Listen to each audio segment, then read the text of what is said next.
And good morning, Blade family. I think we've got a good family reunion episode this week. I'm going to be talking with Miss Rabae Lidgett. She's an art teacher and a graduate from East Bakersfield High School. And we're going to talk to her about her high school experience and ask her the 5 questions, make sure her family's doing well in the pandemic. I hope you enjoy this episode and be well, Blade family. Let's get Rabae on the phone. And good Saturday morning, October 24th. On the phone with me, I have an amazing East Bakersfield High School art teacher, Miss Rabae Lidgett. Rabae, good morning. Good morning, Mr. Holland. How are you? I'm doing well. How are you doing? I'm doing great. So I've asked everyone, we're still in the middle of the pandemic. How has this gone for you with your family and distance learning and everything? How's everyone doing? Oh, wow. That's a really good question.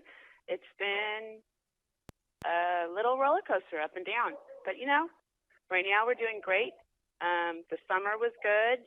Just stayed home and watched movies with the family and played games with the family. I lost every game. My son beat me and everything.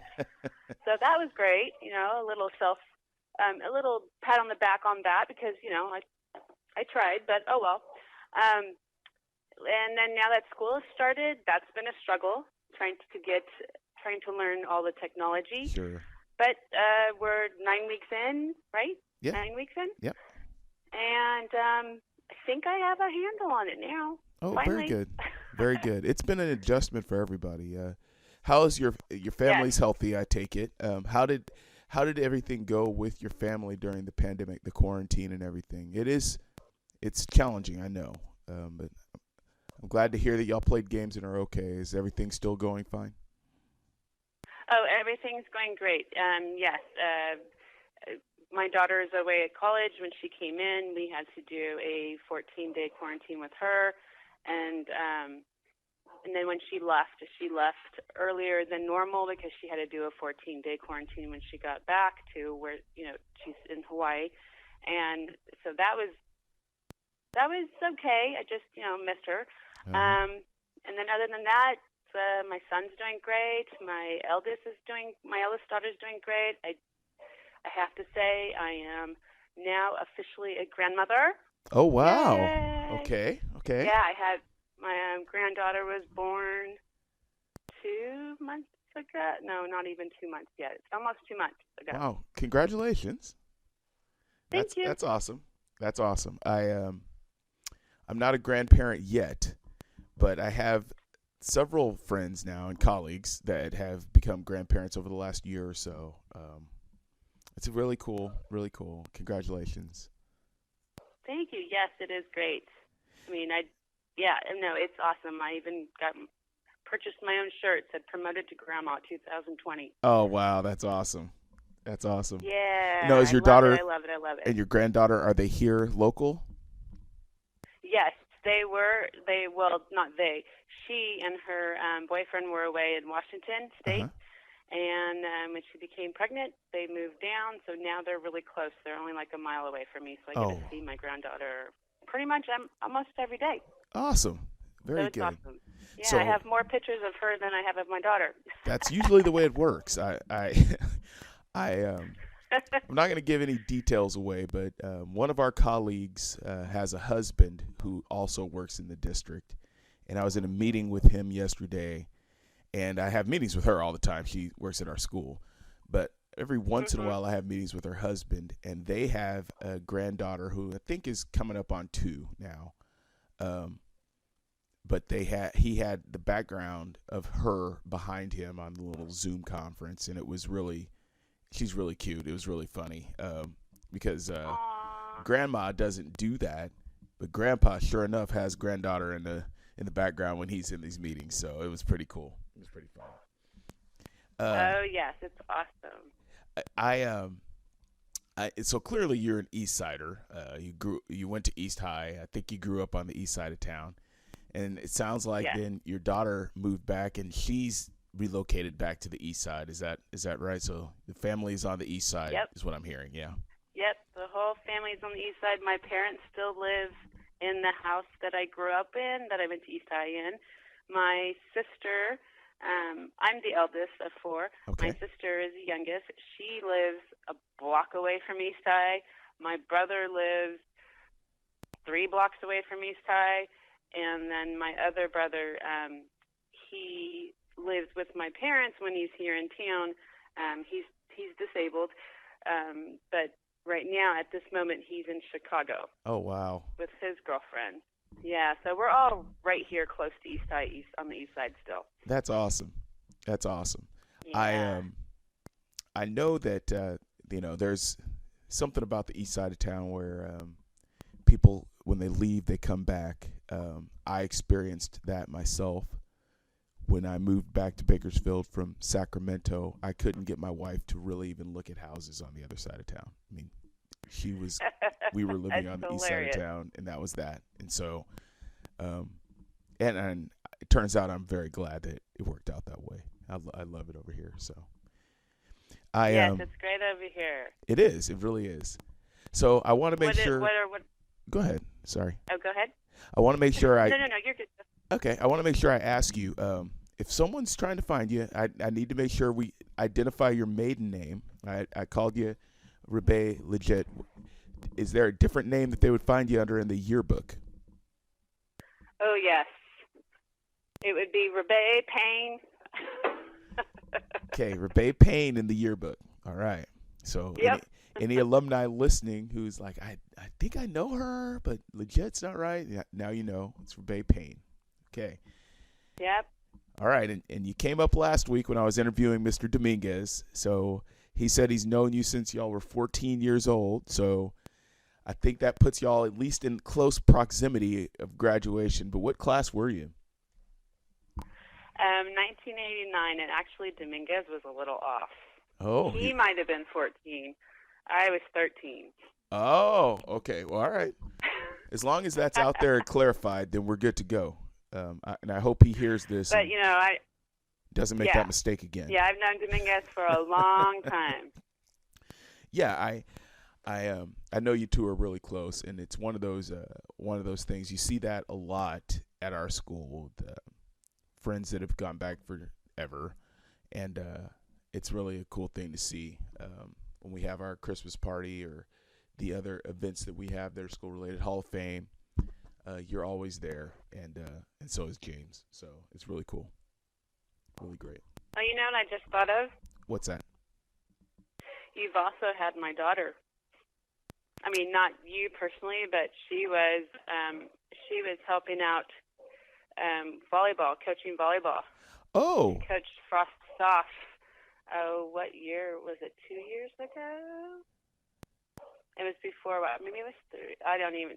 The years are like colliding, so Sure. I'm not sure if it was 2 or 3 years ago she coached Frost-Soft volleyball. So is your daughter going to go into education as well? Oh, no. No. All of my kids see what I go through and they're like, oh, no. They think it's too difficult to take care of 40-plus students. At a time. Or kids. Yeah. Yes, at a time. Exactly, at a time. We're not doctors. We don't get them one at a time. Right. We have them all at once. That's right. That's right. It's not 40 a day. It's 40 at once. So. Yes. Yeah. So no, she does not want to go into education, but she always tells me I'm doing a great job. She appreciates what I'm doing. Well, you are. So that makes sense. That makes sense. So, you are familiar with our podcast. I always ask 5 questions to our staff members who I talk to get their take on kind of life as a Blade. And so I'm going to ask you the same 5 questions, and hopefully this is inspirational for some of our students, and also some of the memories resonate with our alumni. So the first question, which is always interesting to me, what staff member or teacher made the biggest difference in your EB high school education? And not a class, I'm talking about an individual person. Okay. This is a difficult question because there are so many. I've heard that. Yeah, there's so many. I mean, and wow, I mean, I'm just gonna like name them all off, and then I'm gonna pick like 3. Okay. No, 2. Okay, I don't know. Okay, that's like fine. Vega. Yeah, Vega is awesome. Not that I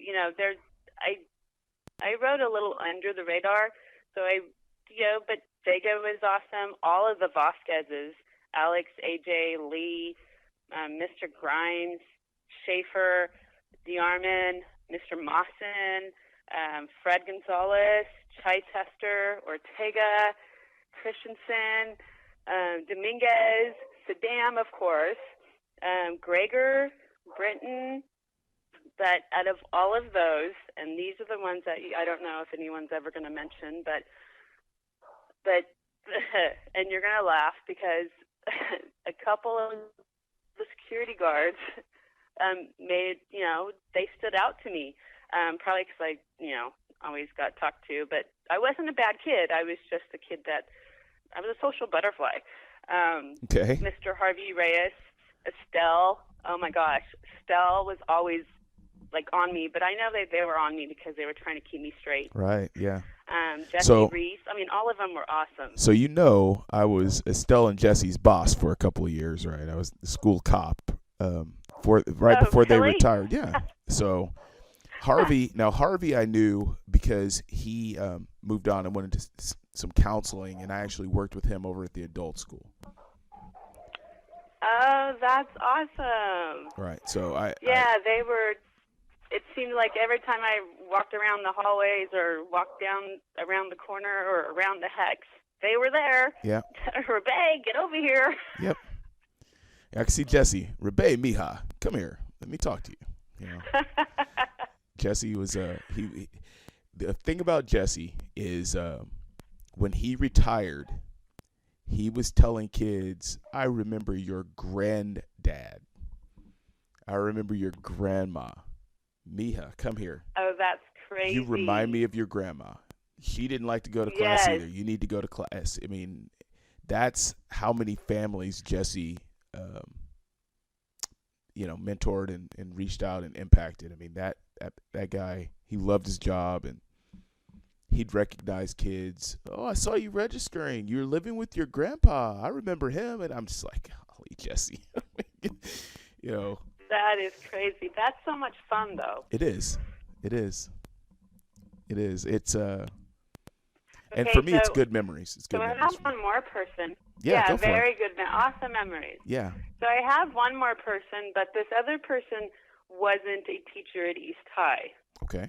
This person was a teacher at Foothill, but back then, because East High did not have a huge swim team, and Foothill did not have a huge swim team, they combined the team. So we were called the East Foothill Swim Team. Okay. Or Foothill will tell you they were called the Foothill East Swim Team, but I believe it was the East Foothill Swim Team. I agree with you.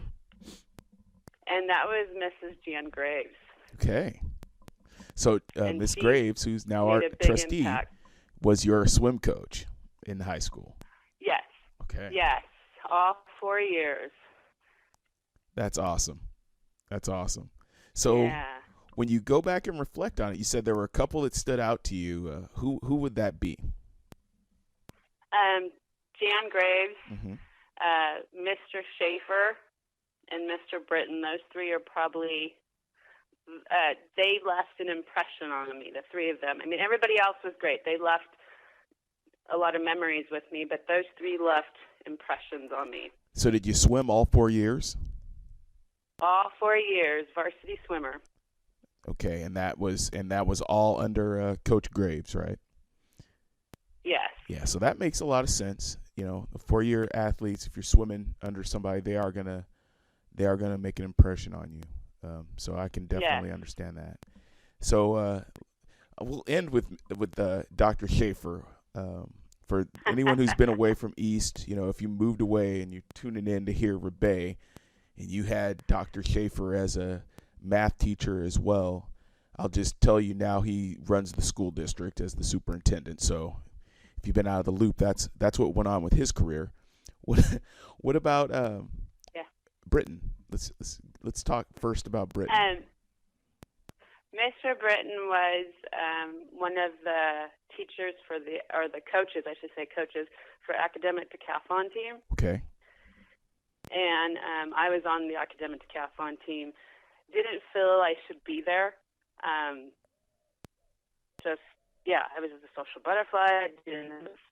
I was like one of the top-notch kids. And he told me, he said, you need to stay here. You're doing good. Keep it up. You have just as much of a right as everybody else. So he made an impression. That's cool. All right, so we've got two coaches, an academic decathlon coach and a swim coach. So let's talk about Dr. Schaefer. How I did not have him as a teacher, but my brother-in-law did. So I have a different story about Dr. Schaefer in our family. There's some family lore with my brother-in-law and Dr. Schaefer. What about you? How did he make a difference with you?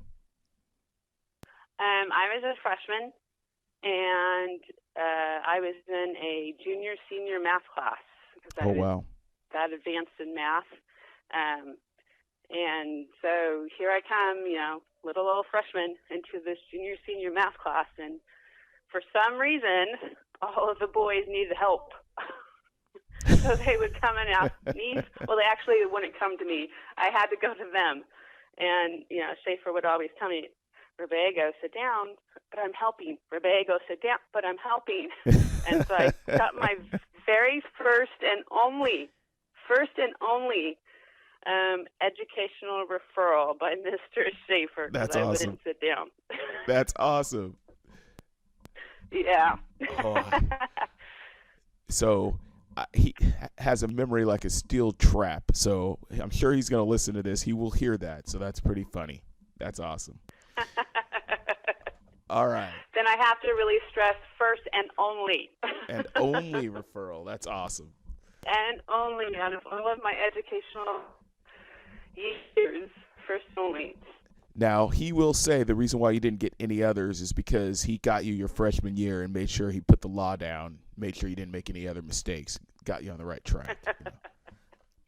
That could be it, yes. I will go with that. Or it could have been Estelle and Harvey and Jesse keeping me straight. that might be it, too. I'm gonna reach out to Estelle. I know I could get a hold of Estelle. I'm hoping that I'll be able to get a hold of Jesse and Harvey too. Probably Harvey. I see Harvey from time to time for wrestling stuff. So hopefully I'll be able to let them know to check out the podcast and hear your memories about them. Okay. Oh, awesome! That would be so cool. Yeah, thank you. They're all awesome. Okay, so yeah. What was your favorite class?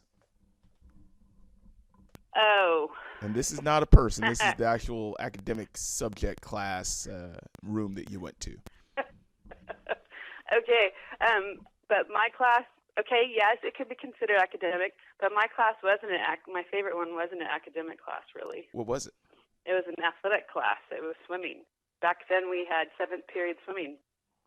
Oh, yeah, okay. Yeah, because we had to get on a bus and trek over to Jefferson Park to swim. Right. Practice. Right. Yeah, because so that was my favorite class. have a swimming pool. Most of the schools, actually, none of the schools in the high school district do. There's one next door to Independence now. But, we have to move kids around to get them to pools. And so I can understand why that would be your favorite class. And that's the class you had 7th period all 4 years? All 4 years. Wow. It was great. So I can see why. My daughter swam for East for a couple years. There was no 7th period swim class at that point. We don't that's have what that I tell the swimmers now. I'm like, dude, we have a class. That 7th period was swimming. We got to jump on a bus and go. They're like, we should do that now. I said, don't you guys swim at BC? Do they swim at BC now, right? They do. Yeah. Yeah, a lot of the. So I keep telling you, talk about it. So a lot of there's still some use of city pools, I think, in the high school district. I might be wrong about that. But I don't think anyone uses Jefferson anymore. And a lot of the city pools closed, like Plans Park had a pool for many years. It's now a skate park. So yes. It's kind of, in my opinion, the city has to do what they have to do. The high school district doesn't have control over that. But I thought it was a little unfortunate for the communities that some of those pools closed down. So there's still, I think, 4 or 5 left. I agree. Yeah. And a lot of kids, and the reason I felt that way wasn't as much about high school athletics getting access. It was a lot of the neighborhood kids really do learn how to swim at those municipal pools. Yes. Yeah, not having them is a detriment to the community well-being, I think. So, but I totally agree. That's how. Yeah, I learned at Jefferson Park with my best friend. She dragged me in when I was, elementary school. She said, "Come on, you're gonna come swim with me." That's how her and her family got into swimming and learned how to swim, was at their local park, right next to their house. Yeah, that's so. Our eldest daughter, who's now 21, we did not have a pool when we were living in Sacramento, and we went around the corner to the municipal pool, little pool at the corner of 24th and Meadowview in Sacramento, and that's where she learned how to swim, right in the neighborhood pool. And yeah, that's so awesome. When we moved to Bakersfield, she continued swimming. We lived right on Alta Vista, so we used the Jefferson Park pool, and that's where she was on their summer rec league team. It's where she got into swimming as a sport. It's at Jefferson Park. Awesome. So, yeah, those municipal pools are huge. So anyway, yeah, I think the swim class, that's a good choice. If you had to pick an academic class, what do you think it would be? Oh, art. Art, okay. I thought so, but I wanted to ask. That's awesome. Yeah. That was I did a lot of art projects, and if Miss Saddam is listening, or if she ever listens, I did a lot of my friends' artwork pieces too. Okay. So yeah, my best friend used to make me do hers all the time. That's hilarious. That's good stuff. So what is your favorite high school memory? Talking about friends, what's your favorite memory? Oh my goodness. Yes, you know what? Again, there is like so many memories. It's not even funny. Wow.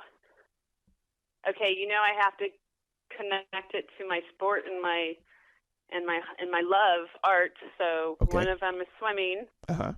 I used to drive. There's like so many swimming memories.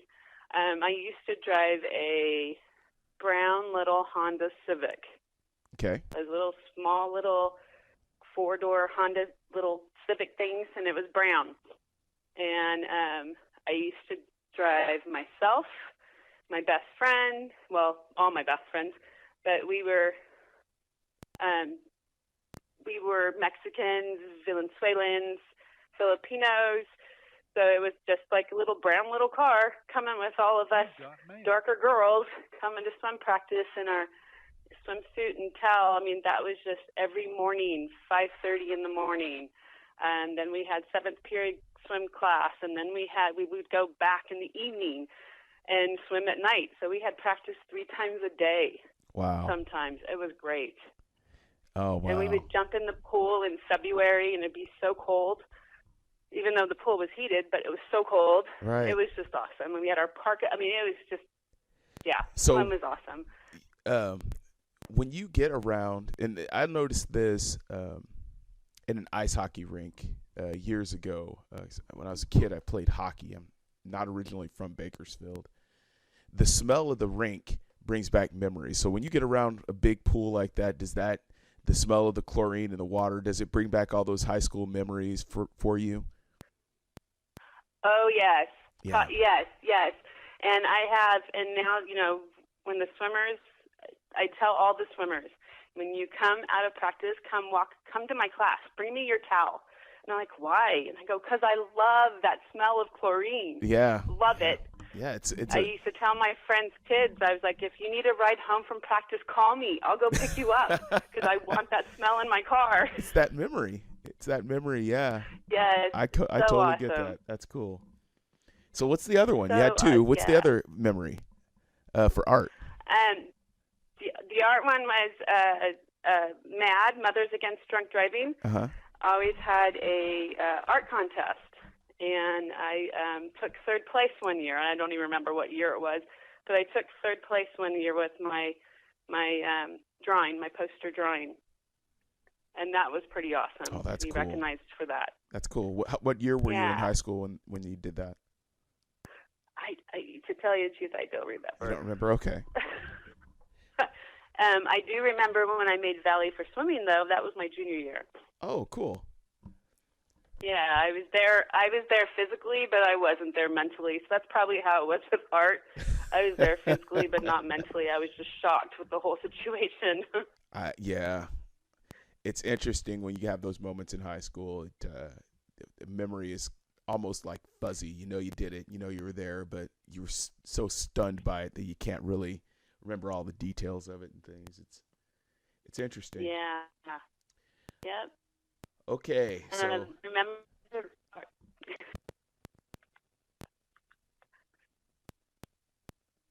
Go ahead.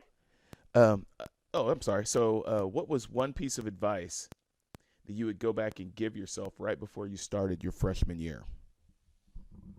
Oh, wow. To slow down, to not grow up so fast, take in the moments. Like I said, I was there physically, but not mentally, so take in all those moments. To realize that you don't need to fit in, just be yourself. Work hard. I had a lot of fun, so work a little harder.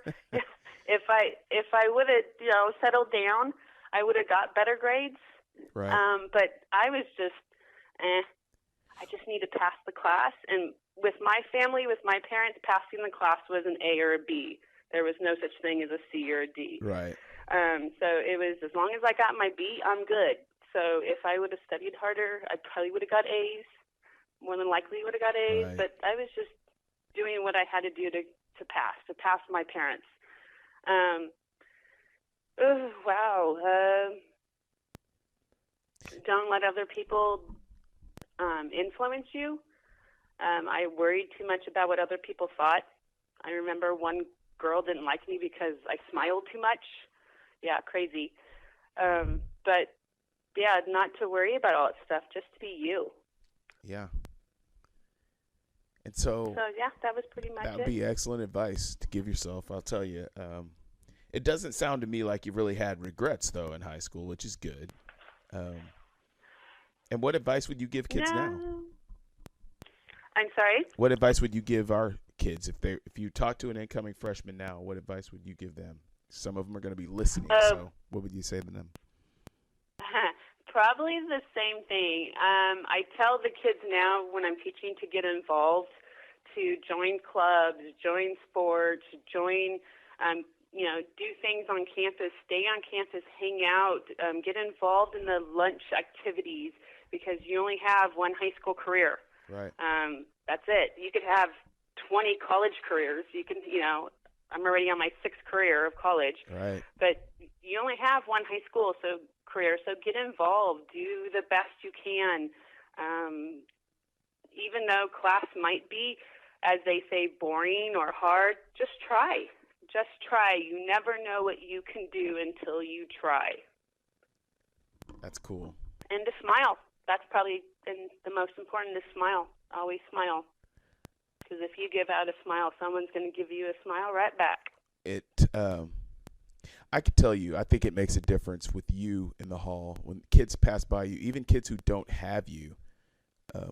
So for the frame of reference, you're in room 223, I believe. Is that right? 219. 219. Went the wrong way. 219. It's okay, because I forget to.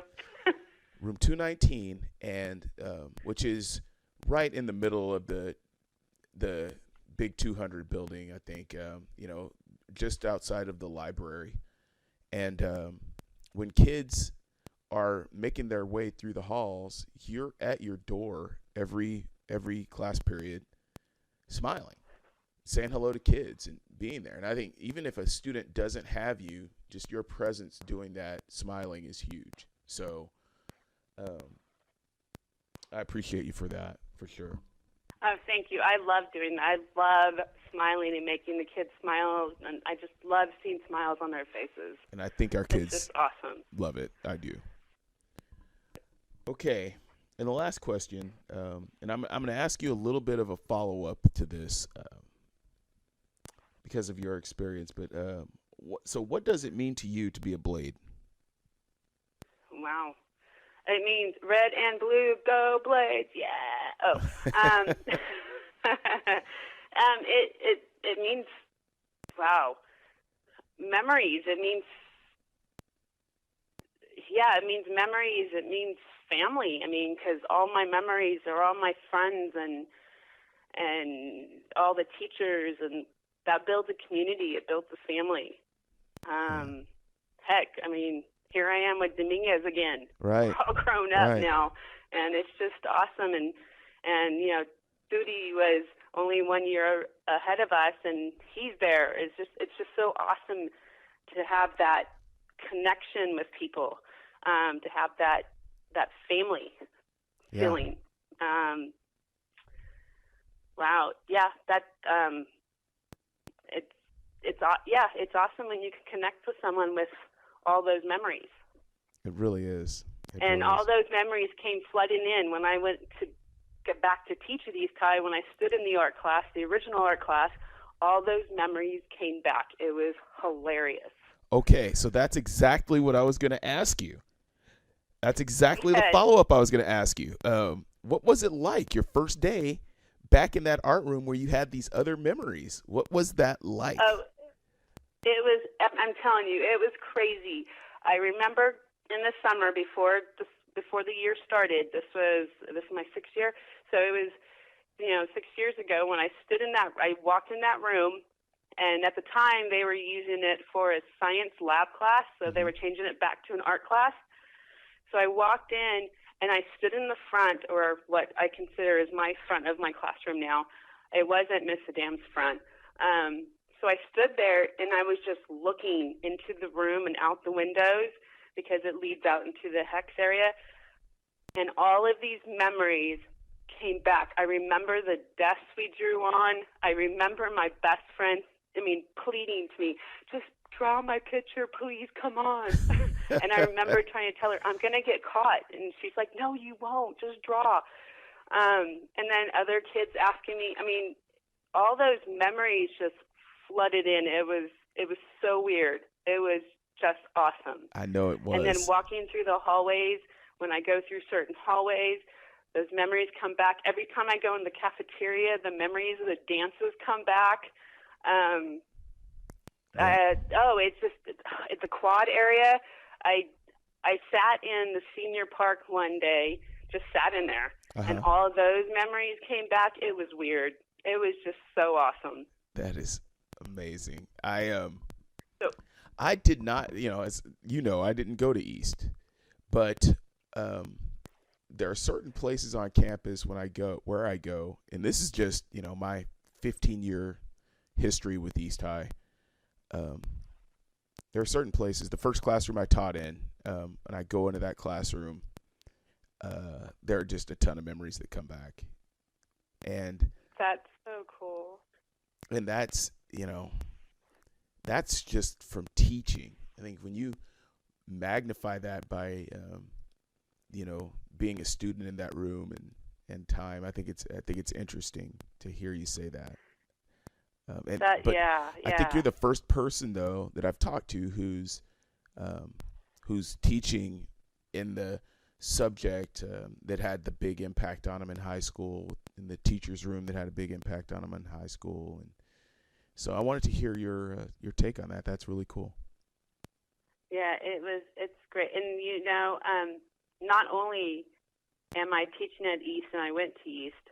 Before I came to East, I taught at Compton, or I didn't teach, but I was an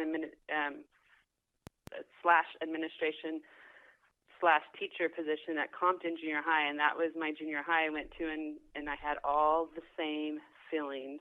It was weird. It was weird, but East, and then being at East High for 4 years, there's just much more memories than I had at Compton, but it's crazy. And then who's in I subbed for him one day, Mr. Sharp. In the He's Hex? in the Hex. Mm-hmm. And that classroom was my English classroom. And when I went and subbed for him, all those memories came back because I would get in trouble in English class quite a bit because that wasn't my favorite subject. Oh, So, but no, it was awesome. And then like the gym, actually not the new gym because we didn't have it until our senior year, but the old gym. Mm-hmm. Oh, all those memories of the basketball games, the volleyball games because I played volleyball. Those bars that are in front of the old gym, you know, on the railings. Mm-hmm. We used to twirl on those things and sit on them and try to knock each other off of them. I know that was bad. But we used to do all that, and all that stuff came back. It was crazy. Yeah, so those of you listening, if you're an alumnus, those bars are still across the rails are still there in front of the old gym. And and so I will share with you, Rabae, I'm not surprised to hear you say that, particularly about the old gym and the cafeteria. I did a tour for the class of 66, I want to say it was, when I first started. They were having a reunion, a 50-year reunion. And they wanted to see the auditorium, the gym, and the cafeteria. That's really what they wanted to see. A couple of them wanted to see the football field because it didn't exist when they went, so they wanted to walk up and just take it in. And a few of them wanted to see the shops, and they wanted to see the new gym just to see it. But when we went into the old gym, it was like a scene out of Field of Dreams for basketball, you know, Court of Dreams or something. I mean, it was like a game was going on. They sat in the bleachers and just stared at the court and just kind of, you know, talked to each other about all the wins they saw in that gym. It was remarkable to see. I've still never seen anything like it. But when they were in high school, they won a Valley Championship, the equivalent at the time of Valley Championship. And there was a period there where I don't think they lost a game for 3 years, and they were the first year that happened. So they just sat there. I mean, it was intense and emotional, and it was everything, every real powerful, positive adjective you can think of. That's what that moment was like for them and for me. It was really interesting. Yeah. That's so awesome. That's good. That's awesome to hear that. Yeah, it was cool. I love it when people talk about their memories. It was really neat. It was really neat. And they said the same thing about the dances that you said. They want to see the cafeteria because that's where all their dances were. They want to see the auditorium because they all went to the school plays and that's where the plays were. They want to see basketball because that's where East High would win. So they were, we want to see the basketball court. You know, those were the memories. So it was really cool. Yeah. It was really cool. That's awesome. So, is there anything else? You have any other stories or anything else you want to share with everyone before we call it good? Wow. Can I ask you a question? Absolutely. How do you feel being a Blade now as the principal of the entire situation, the entire Blade family? So I love it. So it's funny. I fell in love with East while I was still the school cop, which for a lot of people may not make a lot of sense. I was very busy as a school police officer, and I had my background was I used to say as a big city cop. So I was not in law enforcement in Kern County. I came from Sacramento, so. But East and the east side of town and East High, they get in your blood. You know, it's one of those things that happens, and I think people who love school say that about every school. But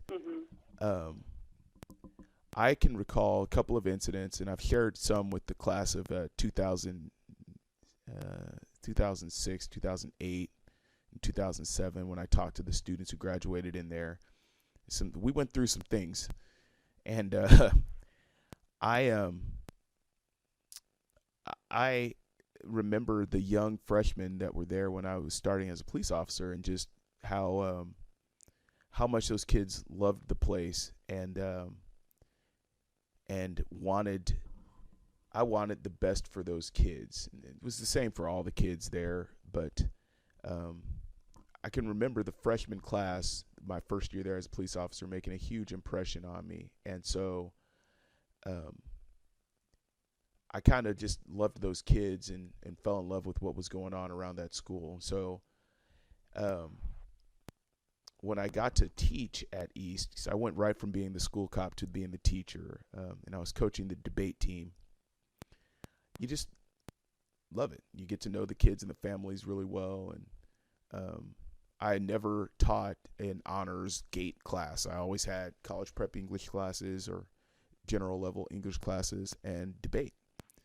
And so I had the whole spectrum of academic abilities, though. And it was just, I fell in love with the kids, you know, and then the families and the community, you know, and what the East Side has to offer. And then all of a sudden you realize, you know, this place is amazing.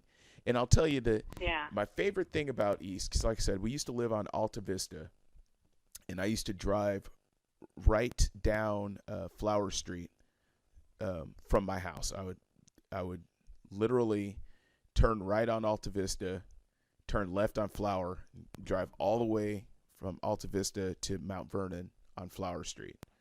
So I would drive by a couple of convenience stores, the old used tire shop, see the same faces, the same people every day, right by KMC, and basically right into the old gym parking lot. Basically, I'd have to go down because you can't do that. There's traffic control there, but I'd have to loop. But as you're coming down Flower Street, the school just keeps getting bigger and bigger in the background, and it's just absolutely beautiful. And you know, there's everyone and every principal has their opinion about their school, and we all love our schools for sure. But my school is the most beautiful school. There's no doubt about that. And as I'm pulling up, I get to see that beautiful school rise every day. And I would go home for lunch because I lived around Alta Vista, so I'd go home. So I'd get that experience twice a day when I was teaching there, and it was just phenomenal. I loved that place. I love our school. That's awesome. That's so awesome. Yeah. That's awesome. And I didn't know, and I didn't know you taught there, and I didn't know you were the police officer there. That's interesting. Oh, yeah. That's good to know. Yeah. I went straight from being so a cop to being the police officer. I did. That's awesome. Well, was it called speech and debate, or was it called forensics back then? It was interchangeable. You know, we called it both. Okay. Okay. And it's funny because we'd get these kids every year. I'd get about 5 kids who took the class because they thought it was CSI. Sometimes they'd drop the class. Sometimes they'd keep it. Just kind of depended on who the kid was. But every year I'd have 5 or so kids. I thought this was about crime scene stuff. No. That's hilarious. I had to take that class. My parents made me take that class. So who was the coach? Was it Dean McGee? Mr. McGee. Yep. So you had 2 of our superintendents in high school. Yeah. Yep. My parents made. I did not like that class. I do not like speaking, and see, this is funny. I do not like speaking in front of people. Okay. But yet I'm a teacher. It doesn't make sense. But my parents made me take that. They said, you have to take this so you become a better public speaker. And I'm like, yeah. Well, I mean, maybe it worked. You're able to get it done. I don't know. You're able to get it done with our kids, True. Well, I just admit my mistakes, and if they're really big mistakes, I tell them, well, no, I can't tell my secrets because the kids might listen to this. That's true. Yeah, don't give too much away. Yeah. I have a lot of awesome memories with Dean McGee myself. I did forensics in high school, so he was the East High coach when I was a young debater. So some of my early memories are Dean McGee. In fact, the biggest tournament that Bakersfield held until we held state a few years ago was a tournament that Dean McGee used to put on, which was, I mean, it was a humongous undertaking. I think it was called the Killer Bee Tournament, the Killer Bee Invitational, or something along those lines. And I mean, he had schools from all over the state come in for that thing, and just an enormous tournament that he managed to pull off every year. So he's smart man. Wow. Yeah. Yeah. And see, that's another situation where I was there physically, but I'm not sure if I was there mentally. Well, I can tell you, if you have a fear of public speaking, I can see an out-of-body experience happening there. That's for sure. So. Yeah, that's so awesome. That's just crazy.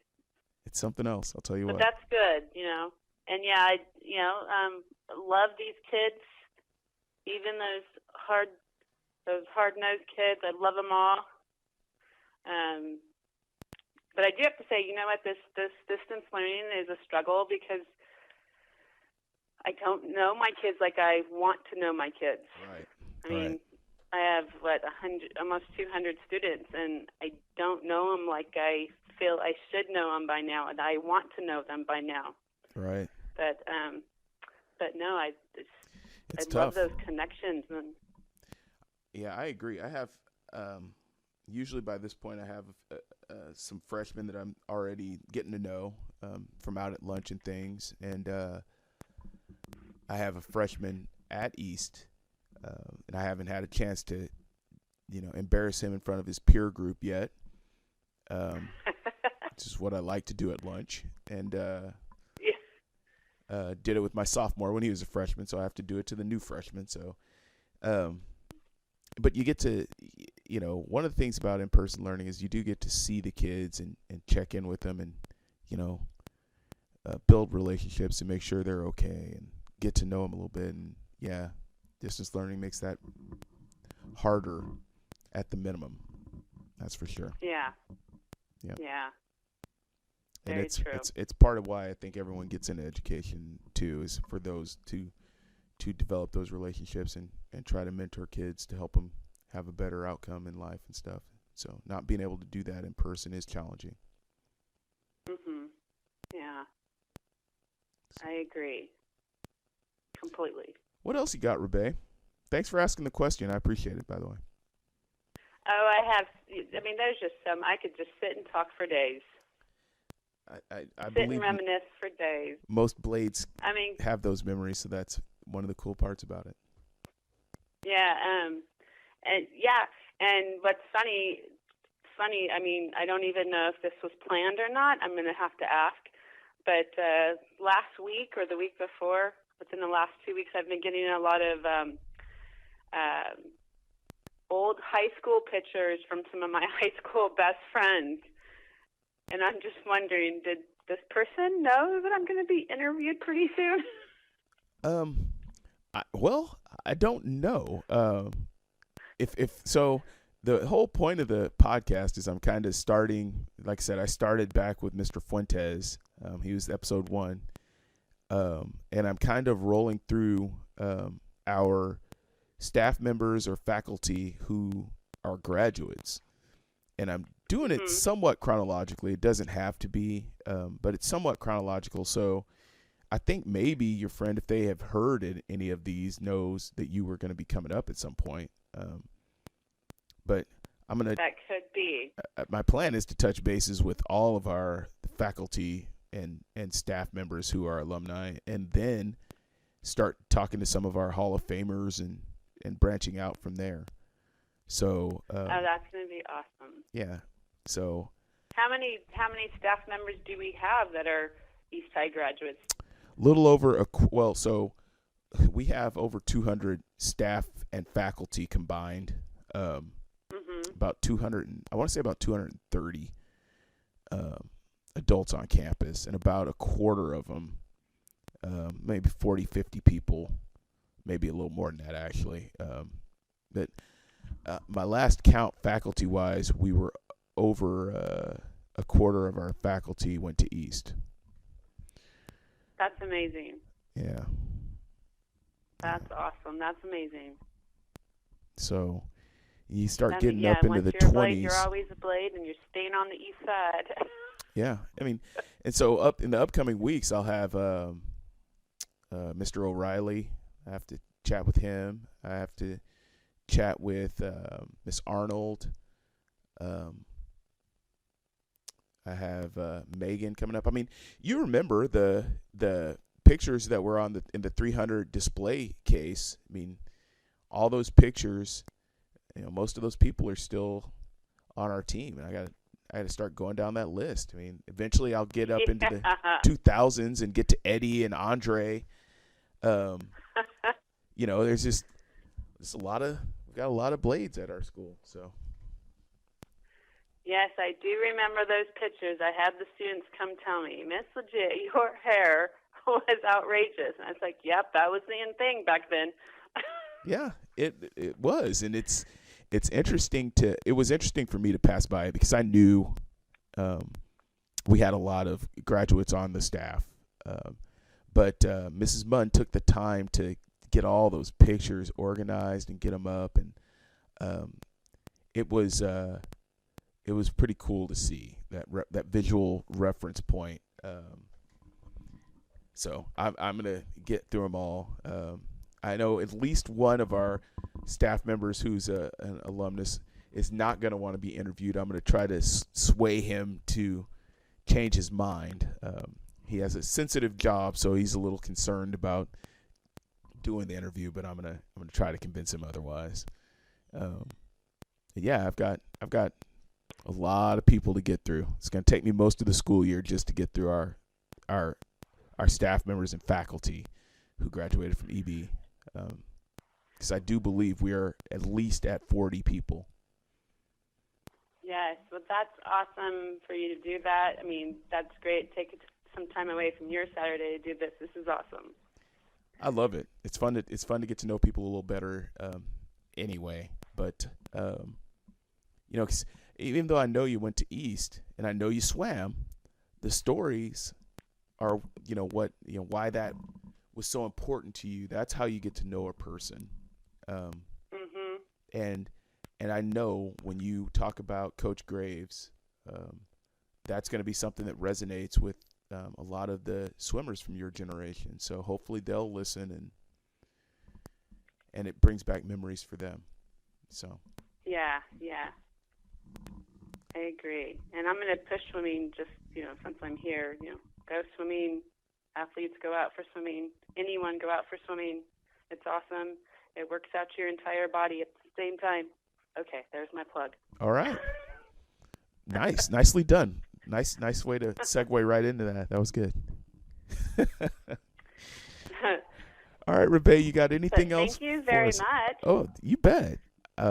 You sure you don't have anything else? Because this has been fun. It's been good. Everyone smile. Love each other. Love yourself. Stay safe. Go Blades. Go Blades. That's okay. pretty much it. If anybody wants to reach out and needs help with anything, come see me. I'll help you as much as I can. Oh, thank you for that. Thank you for that. All right, I'm going to hit the stop button. Okay, thank you very much. Have fun. Thanks, Rabae. Okay, goodbye. Bye-bye. And I hope you enjoyed this week's episode of the Blade Family Reunion, Blade Family. It was nice to catch up with Rabae and got to know a few things about her. I always learn something doing the family reunion, and this week was no different. What an amazing story. And it's the first time I've had someone actually who had Coach Graves, who's now a trustee, and two of our superintendency, Dr. McGee and Dr. Schaefer, all were impactful on Rabae's life. We did not practice that. That's just the way it is. Hey, listen, Blade family, as I say every week, this is my labor of love, but I'm doing it because I love our kids. I'm hoping to utilize this to springboard some principal scholarships for summer programs and also maybe even a scholarship for college for some of our students. So if you're feeling inclined and would like to donate to help out the Blade family, I know our kids would appreciate it, and so would their principal. Give us a call at our finance office and let her know, and she can take your donations. Thank you all for listening. I love you all. And as always, go Blades. It's